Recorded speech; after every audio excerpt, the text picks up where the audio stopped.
Alors Christophe, est-ce que tu peux nous présenter l'endroit où nous sommes actuellement? Donc nous sommes dans la carrière Saint-Pierre, sur la commune de Gagny. Donc ce sont d'anciennes carrières de plâtre, donc de gypse. Donc là on peut le voir derrière nous, on a l'entrée des cavages de première masse. Donc ici l'exploitation des carrières s'est arrêtée en 1939 et depuis cette époque-là, l'endroit est redevenu sauvage, ce qui en fait un des plus hauts lieux de la biodiversité de l'Est parisien. Ça fait à peu près 47 hectares sur Gagny, 90 hectares à Chelles et on a à peu près une dizaine d'hectares sur la commune de Montfermeil, qui sont classés en zone naturelle d'intérêt écologique, floristique et faunistique de type 1. Donc après l'exploitation des carrières, ici plus qu'ailleurs, la nature est repartie de zéro en fait. Exactement, c'est-à-dire que là on est parti vraiment d'un milieu pionnier et d'un milieu qui est assez difficile parce qu'on se rend compte que plus le milieu est difficile, plus la biodiversité est importante. Plus la terre est riche, plus on va retrouver un nombre d'espèces limité. Plus la terre est pauvre, plus la terre est difficile, plus on va retrouver un nombre d'espèces qui est important. Et là c'est le cas ici. Par exemple, à titre d'exemple, on va retrouver 12 espèces d'orchidées sauvages en fait, sur la zone. On va retrouver aussi une richesse au niveau des oiseaux, au niveau ornithologique. Ici par exemple, à 16 km de Paris, vous allez trouver des mantes religieuses. Tu es président donc de l'association Les Abbesses Gagny-Chelles et quelles sont les actions que vous menez pour préserver la biodiversité sur ce site? Donc nous, notre priorité c'est d'éviter l'urbanisation, c'est d'éviter l'érosion de la biodiversité et c'est de lutter justement contre la pollution et l'apport massif de déchets et de remblais qui sont la mort des milieux naturels.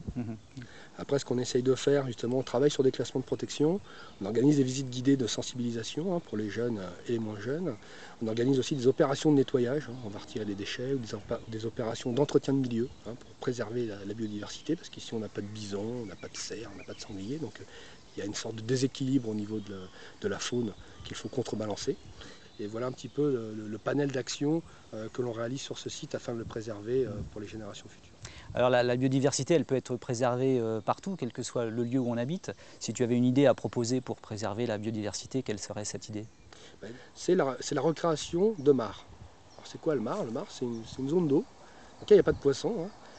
C'est pas un bassin ornemental, ça va du trou d'eau, de quelques centaines de litres, à quelque chose qui est beaucoup plus vaste, sur lequel on va pouvoir avoir tout un écosystème qui est basé sur l'eau.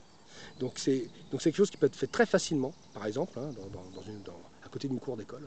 On peut créer une mare de 500 litres ou une mare de 2000, 3000 litres assez facilement. Il suffit de creuser, mettre une bâche. Avec les enfants, on peut aller chercher les plantes oxygénantes, les plantes de rive, créer un écosystème et après, chaque année, faire le bilan de la biodiversité qui va augmenter dans cette mare et le suivre ça avec les scolaires, c'est quelque chose d'assez fantastique.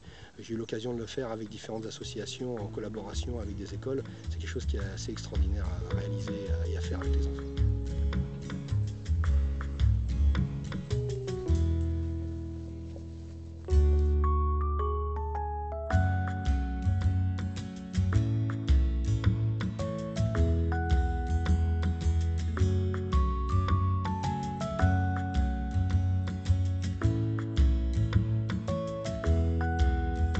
J'espère que vous avez pu vous rendre compte qu'il est important de protéger tous les milieux naturels.